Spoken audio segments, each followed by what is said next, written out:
አርእስተ ዜና የቅድስት ቤተክርስቲያን ሐዋርያዊ ተልእኮ እንዲሳካ የሰበካ መንፈሳዊ ጉባኤ መምሪያ ሚናውን እየተወጣ እንደሚገኝ አስታወቀ።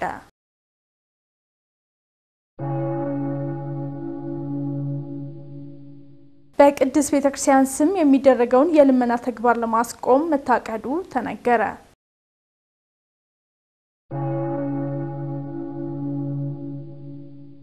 በማህበረ ቅዱሳን የጅማ ማዕከል ልዩ የቴክኖሎጂ መተግበሪያዎችን እያበለጸገ እንደሚገኝ ገለጸ።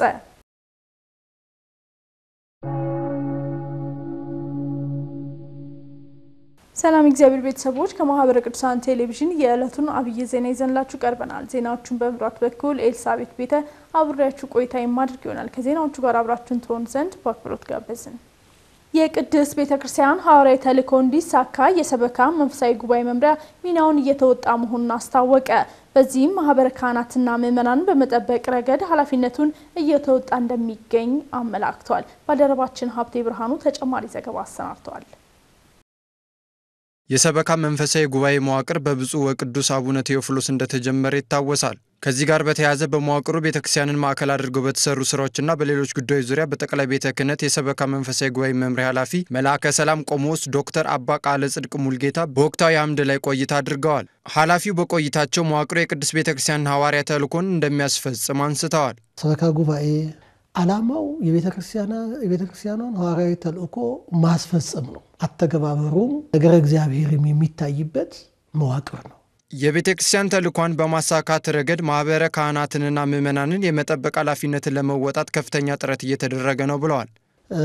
የሰበካ ጉባኤ ዋና የላቃ ድርሻ አለው የምንለው ዋና መሰረትነት አለው የምንለው ማህበረ ካህናትንና ማህበረ ምዕመናንን ያጣመረ አደረጃጀት ነው። ትልቁ ፐርሰንት ምዕመናን ናቸው። ምዕመናንን የመጠበቅ ካህናቱን የመጠበቅ ኃላፊነት ያለው ትልቁ ባለድርሻ መምሪያ ነው። ሙሉ በሙሉ ተግባሩን የፈጸመ ዓላማውን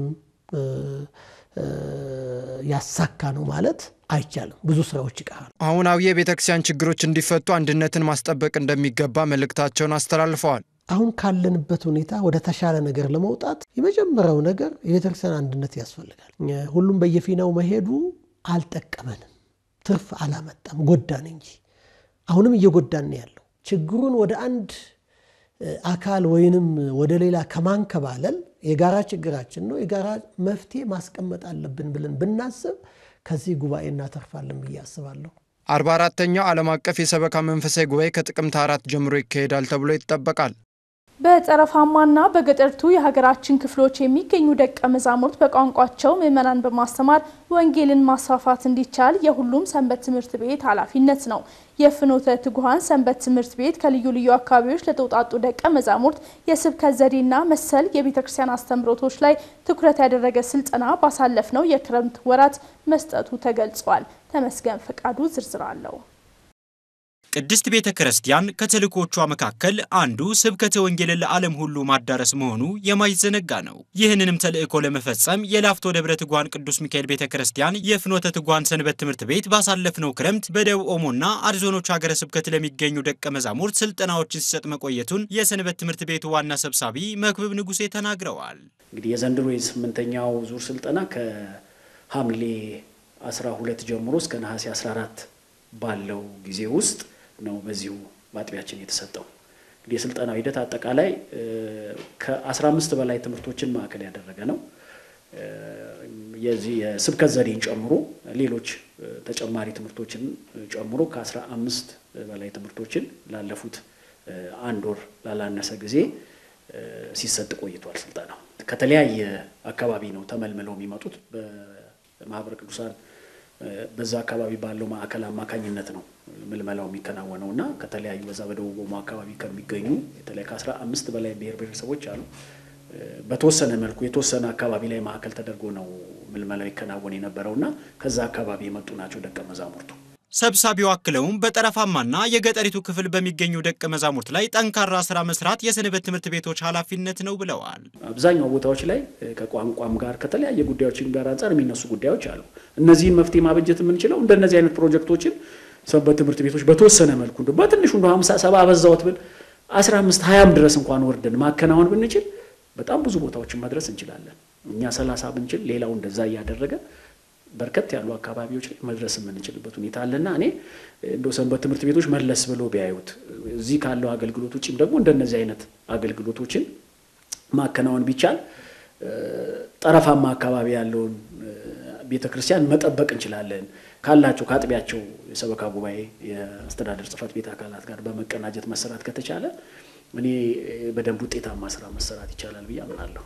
ሰንበት ትምህርት ቤቱ በማህበረ ቅዱሳን አስተባባሪነት ላለፉት ዓመታት ከልዩ ልዩ የሀገሪቱ ክፍል ለተወጣጡ ደቀ መዛሙርት በሚሰጠው ስልጠና ውጤታማ መሆኑን ገልጸዋል። ያለፉትን 2-3 ስልጠናዎች ሳይጨምር ከዛ በፊት የሰለጠኑት ሰልጣኞች ብቻ ወደ መጡበት ቦታ ሄደው ከ15000 ቁጥር በላይ ያላቸው ሰዎችን አስጠምቀው ወደ ቤተክርስቲያን መልሰዋል። ከዛ ባሻገር በተወሰነ መልኩ ቅኝት ለማድረግ ሞክረናል። እንዲህ የተወሰኑ አባሎቻችንን በመላክ ወደዛ አካባቢ ቅኝት የማድረግ ስራ ሰርተናልና እዛ ስፍራ ላይ በጣም ውጤታማ ስራ እየሰሩ ያሉት በማስተማር ሂደቱ በመመለስ ሂደቱ ውጤታማ ስራ እየሰሩ ያሉት ከዚህ ሰልጥነው የሄዱ ሰልጣኞች ናቸውና ውጤታማ የሆነ ስራ ነው ብለን ነው የምናምነው። በቅድስት ቤተክርስቲያን ስም የሚደረገውን የልመና ተግባር ለማስቆም መታቀዱ ተነገረ። ይህንን ተግባራዊ ለማድረግ ጠቅላይ ቤተ ክህነቱ ቅድመ ዝግጅት እያደረገ እንደሚገኝ ተገልጿል። ሀብቴ ብርሃኑ ከቅርብ ጊዜያት ወዲህ በቅድስት ቤተክርስቲያን ስም በመንገድ ላይ ተበራክቶ የሚስተዋለውን የልመና ተግባር ለማስቆም በተለያዩ ጊዜያት ክልከላ ቢደረግም ተባብሶ ይገኛል። የችግሩን አሳሳቢነት የተረዳው የማህበረ ቅዱሳን ቴሌቪዥን ወደ ጠቅላይ ቤተ ክህነት የዕቅድና ልማት መምሪያ በማቅናት ከመምሪያው ኃላፊ ጋር ቆይታ አድርጓል። በቆይታችንም በቅድስት ቤተክርስቲያን ስም በየመንገዱ የሚደረገው ልመና የቤተክርስቲያንን ገጽታ እየቀየረ እንደሚገኝ መላከ ሕይወት ቆሞስ አባ ወልደ ኢየሱስ ሰይፉ ገልጸዋል። ፍቃዱን ግድ መስጠት ስላለብን ብቻ የነበረ ትሬንድ ስለሆነ መስጠት ስላለብን ፍቃዱን እንሰጣለን እንጂ አሳሳቢነቱ በጣም ከባድ ነው። ለምን አንደኛ አምልኮታችን ሰዎች ያፈዙበታል በየመንገዱ በየጎዳናው። ይህንን አሳሳቢ ችግር ለማስቆም ጠንካራ ሕግ መውጣት እንዳለበት ኃላፊው ጠቁመዋል። ክልከላው እንግዲህ እንደ መምሪያችን ገና ያው በሕግ ጠይቀን በቅዱስ ሲኖዶስ በጠቅላይ ስራ አስኪያጃችን አማካኝነት ወደፊት አስተዳደር ጉባኤው አይቶ ለቅዱስ ሲኖዶስ ያቀርባል። በቅዱስ ሲኖዶስ ደግሞ ታይቶ ተወስኖ በሚያልቅበት ሰዓት ከዛ ቅዱስ ሲኖዶስ በሚሰጠው መመሪያ መሰረት የሚተገበር ነው የሚሆነው። በደብዳቤ ደረጃ እኛ የደረሰን የለም እስካሁን።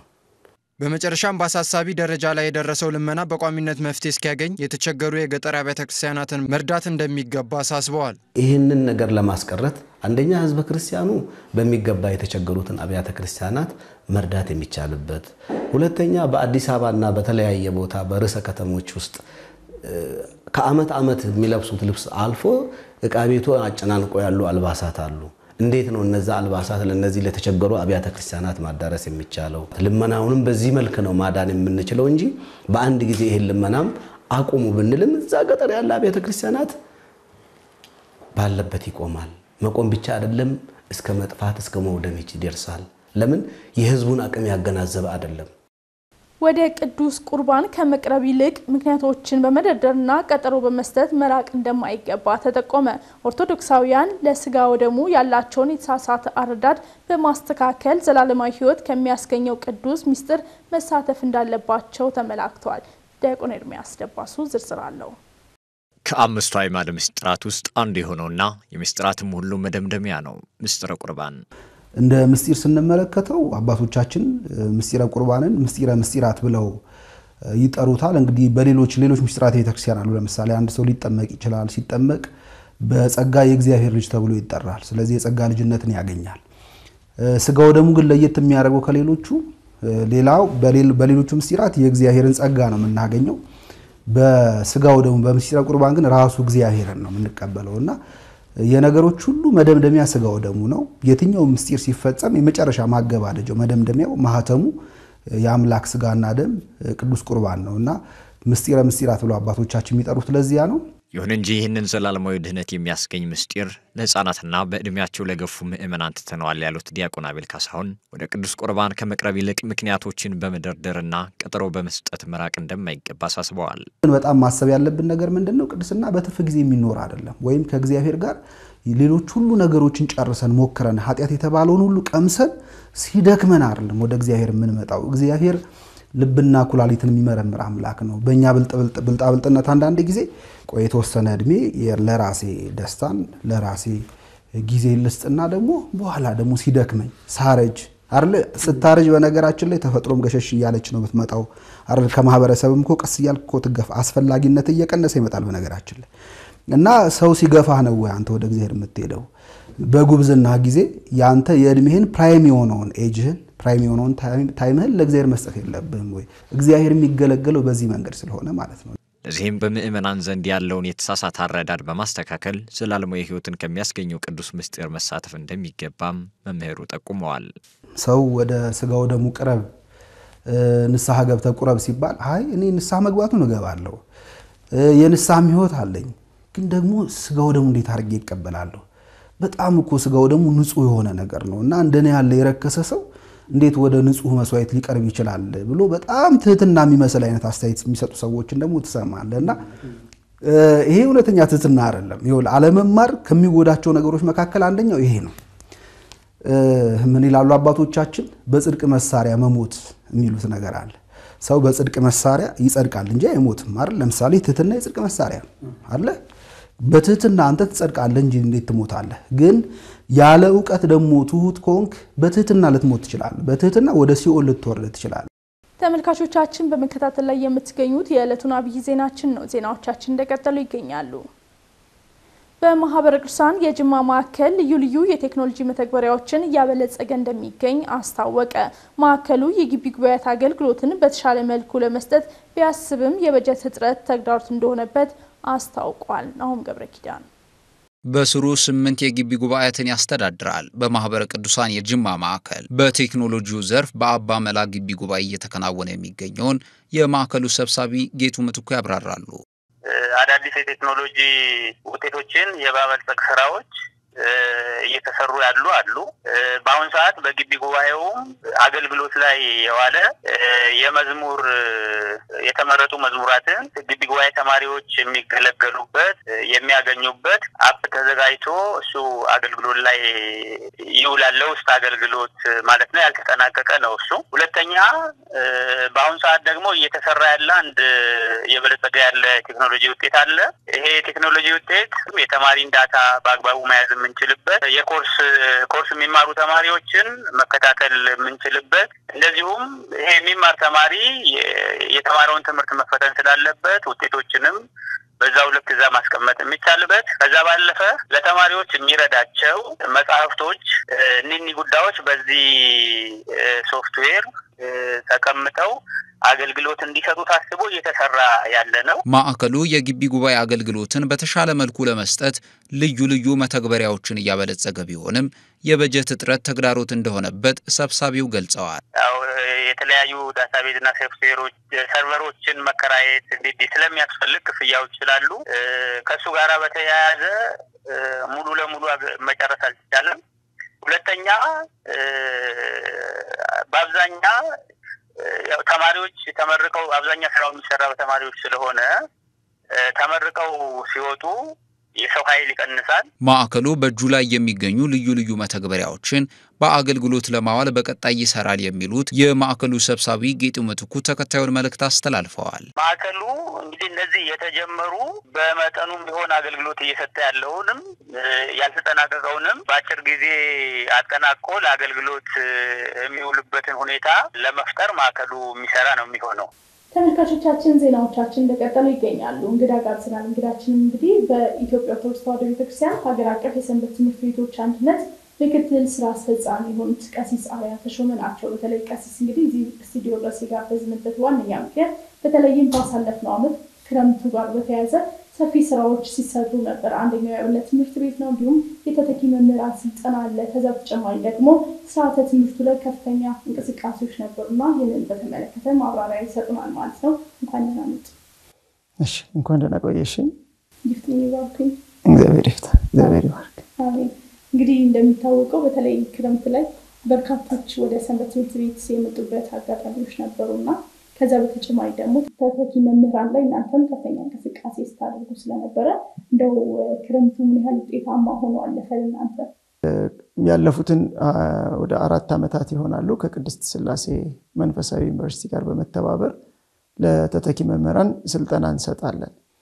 በዘንድሮም ዓመት ይህንኑ ስልጠና ሰፋ ባለ መልኩ ለመስጠት ችለናል። ስልጠናውን የወሰዱትን ስንመለከት በሀገረ ስብከት ደረጃ ስናይ 30 ሀገረ ስብከቶች በዚህ ስልጠና ተሳትፈዋል። ከነዚህ ከ30 ሀገረ ስብከቶች 21ዱ ከዚህ ቀደም ስልጠና ያልተሳተፉ ናቸው። ከዚህ ቀደም የተሳተፉ ዘንድሮ በራሳቸው አካባቢ ስልጠና መውሰድ የሚችሉበትን እድል ፈጥረን 21ዱ አዲስ ናቸው ለዚህ ስልጠና ማለት ነው። የተሳታፊውን ቁጥር ስንመለከት ወደ 209 መምህራን ናቸው በዚህ በክረምት የተተኪ መምህራን ስልጠና ላይ የተሳተፉት። የተለያየ የእድሜ እርከን ያላቸው፣ የተለያየ የቤተክርስቲያን አገልግሎት ዘመን ያላቸው፣ የደብረ አስተዳዳሪዎች፣ ቀሳውስት፣ ዲያቆናት፣ የሰንበት ትምህርት ቤት መምህራን፣ ሴቶችን ጨምሮ 8 ሴት መምህራን በዚህ ስልጠና እንዲሳተፉ ሆነዋል።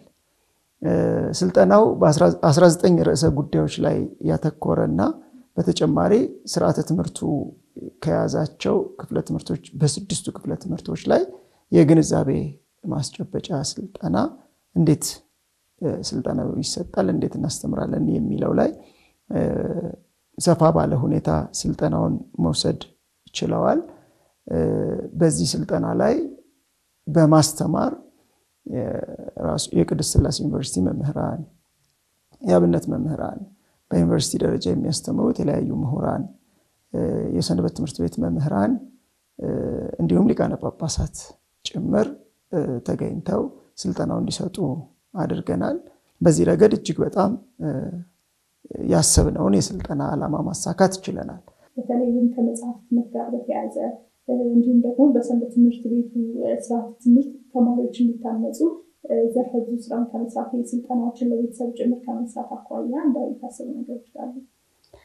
እንግዲህ እንደ አጠቃላይ የአብነት ትምህርት በሰንበት ትምህርት ቤቶች ሊሰጥ ይገባዋል የሚለው መሰረታዊ ነጥብ ስለሆነና በክረምት ወራት ብቻ ባጭር የሚሰጡ ስልጠናዎች መሆን ስለሌለባቸው የስርዓተ ትምህርቱ አካል ተደርጎ ተዘጋጅቷል። ስርዓተ ትምህርቱ ካሉት ክፍለ ትምህርቶች መካከል መሰረተ ሃይማኖት፣ ክርስቲያናዊ ስነ ምግባር፣ የቤተ ክርስቲያን ታሪክ፣ ስርዓተ ቤተ ክርስቲያን፣ ግዕዝና መጽሐፍ ቅዱስ ጥናት፣ ዜማ የመሳሰሉት ልዩ ልዩ የሚባልም ክፍሎች አሉት። እንግዲህ ግዕዝ የሚባለው ክፍለ ትምህርት ላይ ካሉ ትምህርቶች ዋነኛውን ይዞ የምናገኘው የአብነት ትምህርቱ ነው። በየደረጃው በልጆቹ የእድሜ ደረጃ የመቀበል አቅም ከአንደኛው ክፍል ወደ ሌላኛው ክፍል ሲደርሱ ምን ሊያውቁ ምን ሊማሩ ይገባል የሚለውን በደንብ አድርጎ ሊያገኙበት በሚችሉ መልኩ የተዘጋጀ ነው። እንግዲህ በክረምቱ ብዙ ልጆች ከትምህርት የሚያርፉበት ስለሆነ ትምህርት ቤቶች፣ ሰንበት ትምህርት ቤቶች ያንን ወቅት በአግባቡ ተጠቅመው ብዙ ህፃናትን ወደ ቤተክርስቲያን እንዲመጡ የአብነት ትምህርቱ የክረምት ማጠናከሪያ ትምህርትን ጨምሮ ስርዓተ ትምህርቱን ግንዛቤ እንዲያገኙ ሰፊ ስራ ሲሰሩበት ቆይተዋል። ይሄ በየሀገረ ስብከቱ በሚገኙ የሰንበት ትምህርት ቤት አንድነቶች በአጥቢያ ሰንበት ትምህርት ቤት ባሉ አመራሮች በኩል ሰፊ ክትትል ሲደረግበትና ጥሩ ውጤት ሲመጣበት የቆየ ነው። በበጋውም ይሄ ይቀራል ማለት አይደለም ማለት ነው። በበጋውም ከሚሰጡ የስርዓተ ትምህርቱ አካላት አንደኛው በመሆኑ በሰፊው ተማሪዎቹ እንዲማሩት እየተደረገ የሚቀጥል ነው የሚሆነው። ከዚህ አንፃር እንግዲህ የመጽሐፍቱን ስንመለከት እስካሁን ድረስ ከአንደኛ ክፍል እስከ 7ኛ ክፍል ያሉ መጽሐፍት ታትመው ለስርጭት በቅተዋል። ከአንደኛ ክፍል እስከ 7ኛ ክፍል ሁሉንም ክፍለ ትምህርት ያካተቱ ሆነው ተዘጋጅተው ለስርጭት በቅተዋል። ሀገር ውስጥም ያሉ ሀገረ ስብከቶች ላይ እንዲዳረስ ተደርጓል። ከሀገር ውጪ በውጪ ዓለማት የሚገኙ ሰንበት ትምህርት ቤቶችም እየወሰዱ የሚገኙበት ሁኔታ አለ። ስርጭቱ እንደቀጠለ ነው ያለው። ይሄ ብቻ ሳይሆን እንግዲህ ቅድስት ቤተክርስቲያን ልጆቿን በቋንቋቸው የማስተማር ኃላፊነት አለባት። ያንን ስትወጣ ነው የኖረችው። አሁንም ያንን እየተገበረን ያለ ነው። ለመጀመሪያው አሁን ይሄንን የስርዓተ ትምህርት መጽሐፍ ከአንደኛ እስከ 4ኛ ክፍል ያለውን በኦሮምኛ ቋንቋ ተተርጉሞ ታትሞ እሱም ለስርጭት በቅቷል። ከ5ኛ ክፍል በላይ ያለው በአርትዖትና በትርጉም ስራ ላይ ነው የሚገኘው። በቀጣይ በሌሎችም ቋንቋዎች ይህንኑ ትምህርት የማስፋፋት ስራ ይቀጥላል። በ2018 ዓመተ ምህረት ደግሞ ከ8 እስከ 12ኛ ክፍል ያለውን እናሳትማለን ብለን ሰፊ ስራዎች እየሰራን ነው። መጽሐፍቱ ዝግጅቱ ተጠናቋል። የአርትዖት ስራ ላይ ነው ያለው። ሰንበት ትምህርት ቤቶች ስርዓተ ትምህርትን በ2018 ዓ.ም በበቂ ሁኔታ በመተግበርና ውጤታማ ለመሆን የሚታሰብ ስራ ካለ እሱን ያንሱልንና በዛው ደግሞ ያጠቃልላል። እሺ እንግዲህ ከዓመት ዓመት የስርዓተ ትምህርቱ ትግበራ በጣም እየሰፋ እየሄደ ነው።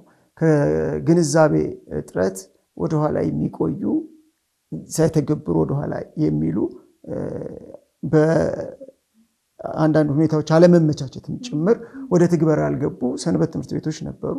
በእነዚህ በክረምቱ በምንሰጣቸው ስልጠናዎች ሰፊ ግንዛቤዎችን እያገኙ በጣም በከፍተኛ ደረጃ ሁሉም ጋር መባል በሚችልበት ደረጃ ትግበራ ውስጥ እየተገባ ነው የሚገኘው። ከዚህ አንፃር ሰንበት ትምህርት ቤቶች ኃላፊነታችን ምንድነው የሚለውን መገንዘብ ያስፈልገናል። ሁላችንም ቤተክርስቲያን ነገ የሚረከባት ያስፈልጋታል። የሚረከባት ትውልድ ደግሞ በአግባቡ ዶግማዋን፣ ቀኖናዋን፣ ትውፊቷን፣ ስርዓቷን የተገነዘበ ሃይማኖቱን የተረዳ በሃይማኖት ውስጥ የሚኖር የሚያምን ትውልድን የመስራት ኃላፊነት ነው። ይህንን ኃላፊነት በአግባቡ በመረዳት ወደ ኋላ የዘገዩ ሰንበት ትምህርት ቤቶች በአፋጣኝ ወደ ስርዓተ ትምህርቱ ትግበራ እንዲገቡ እናበረታታለን።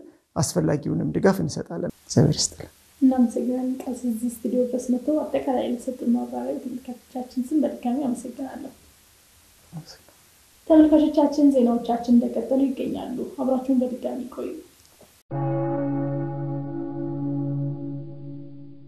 ከውጭ ወዳገኘነው ዘገባ ስንሸጋገር ብፁዕ ወቅዱስ አቡነ ቴዎድሮስ ዳግማዊ በዚሁ ባሳለፍነው ሳምንት ጉብኝት ማከናወናቸውና መሰል ሳምንታዊ የውጭ መረጃዎችን ባልደረባችን ናሆም ገብረኪዳን ይዞልን ይቀርባል። ተከታትለን እንመለስ። ብፁዕ ወቅዱስ አቡነ ቴዎድሮስ ዳግማዊ በዚሁ ባሳለፍነው ሳምንት በአስዩት ገዳምና አድባራት ጉብኝት አከናውነዋል። ለቅዱስነታቸው የክብር አቀባበል የተደረገላቸው ሲሆን በግብጽ አብረን የምንኖርበት ፍቅር እንዴት ያማረ ነው ብለዋል። ቅዱስነታቸው ጄኔራል ዶክተር ሂሻም አቡ አልናስር የአስዩት ገዢዎች፣ የፓርላማ አመራሮች፣ ወታደራዊ የጸጥታና የሃይማኖት ገዢዎች፣ የመንግስትና የግል ዩኒቨርሲቲ ፕሬዝዳንቶች፣ የሚኒስቴሮች ተወካዮች በስነ ስርዓቱ ላይ ተገኝተዋል ነው የተባለው። በስነ ስርዓቱ በአስዩት ሊቀ ጳጳስና የቅዱስ ኮምፕሌክስ ዋና ጸሐፊ ቶማስ በአስዩት ሀገረ ስብከት ሊቀ ጳጳስና ሊቃነ ጳጳሳትም ንግግር ተደርጓል። ቅዱስነታቸው አስዩት በመገኘታቸው ደስታቸውን በመግለጽ ሶስተኛ ቀኑን ባስቆጠረ ጉብኝታቸው የግብጽን ዋጋ ከታሪኳና ከአቀማመጡ አንጻር እንዲሁም በመካከላቸው ያለውን ቅርበት ብሎም መዋደድና የጋራ ህይወትን አስመልክቶ መልእክት አስተላልፈዋል። በተያያዘም ብፁዕ ወቅዱስ አቡነ ቴዎድሮስ ዳግማዊ በአስዩት ጠቅላይ ግዛት ባደረጉት የአርብቶ አደር ጉብኝት በኤልባዳሪ በኬርሎሚና እርሻ የሚገኘውን የአልኢማን ክለብን መርቀዋል። በምስረታው ላይ የአሱት ጳጳስና የቅዱስ ሲኖዶስ ጸሐፊ የሆኑት ብፁዕ አቡነ ዮሐንስ ከተለያዩ የከተማው ጳጳሳት ጋር ተገኝተዋል። ቅዱስነታቸው የክለቡን መገልገያዎች፣ በቤት ውስጥ አዳራሽ ውስጥ የሚገኘውን የኦሎምፒክ መዋኛ ገንዳ እንዲሁም ለስብሰባ የተዘጋጁ በርካታ ቦታዎችንና መገልገያዎችን ተዘዋውረው መጎብኘታቸውን ከቤተክርስቲያኒቱ ማህበራዊ ገጽ ላይ ተመልክተናል። ተመልካቾቻችን በዛሬው ዕለት ታስበው ከሚውሉት ቅዱሳን መካከል ነብዩ ዮናስን የተመለከተ አጭር ታሪክ ይቀርብልናል። እሱን ተከታትለን ተመልሰን እንገናኝ። በዛሬዋ ቀን በዓለ ዕረፍቱ የሆነ ነብዩ ዮናስ የሲዶና ክፍል በምትሆን ሰራጵታ በምትባል ሀገር ለምትኖር መበለት ልጇ የሆነ ነብዩ ኤልያስ ከሙታን ለይቶ ያስነሳው ኤልያስንም ያገለግለውና የትንቢት ጸጋ የተሰጠው ነው። እግዚአብሔር አምላክ ሰብአ ነነዌን እስከ 3 ቀን ድረስ ትጠፋለች ብለህ አስተምራቸው ብሎ ያዘዘው ነብዩ ዮናስ እግዚአብሔር መሐሪ ነውና ቢምራቸው ነብይ ሐሰት እባላለሁ በማለት ሸሽቶ ወደ ተርሴስ ሀገር ጉዞን ጀመረም። ነገር ግን ወደ ነነዌ ሰዎች ይሄድ ዘንድ እግዚአብሔር ፈቃዱ ነውና ባህሩን አናውጦ ዮናስንም አሳንበሬ ይውጣው ዘንድ አዘዞ ዮናስም በአሳንበሬ ሆድ ውስጥ 3 መዓልት 3 ሌሊት ከቆየ በኋላ በነነዌ ሀገር በኩል አሳንበሬው ተፍቶታል። ዮናስም እግዚአብሔር አስተምር ብሎ እንዳዘዘው ነነዌ እስከ 3 ቀን ትጠፋለች ብሎ አስተማረም። የነነዌ ሰዎችም በእግዚአብሔር ቃል አምነው ከክፉ ስራቸው ተመልሰዋል፣ እግዚአብሔርም ምሯቸዋል። በዚህም ነቢዩ ዮናስ ነቢየ ሐሰቴ የተባልኩ ከመኖር ሞት ይሻለኛልና አቤቱ ነፍሴን አሁን ውሰዳት ከሥጋ ለያት እያለ ባለበት ጊዜ እግዚአብሔርም ለፈጠራቸው ፍጥረቱ እንደሚራራ በአንዲት ቃል አስተምሮታል። ከዚህም በኋላ ነቢዩ ዮናስ ወደ ሀገሩ ተመልሶ በዛሬዋ ቀን በሰላም አርፏል። አምላከ ነቢያት ከነቢዩ ቅዱስ ዮናስ በዚህ ዕለት ከሚታሰቡ ቅዱሳን ሁሉ በረከት ምልጃና ጸሎት ያሳትፈን። ተመልካቾቻችን ለዕለቱ ያዝነው አብይ ዜና የተከታተላችሁትን ይመስል ነበር። ከዜናዎቹ ጋር አብሬያችሁ ቆይታ ያደረኩኝ ኤልሳቤት ቤተ ነበርኩኝ። ለነበረን የአብሮነት ቆይታ ከልብ በማመስገን ቀሪ መርሃ ግብሮች ወደ እናንተ መድረሳቸውን ይቀጥላሉ። ይቆየን።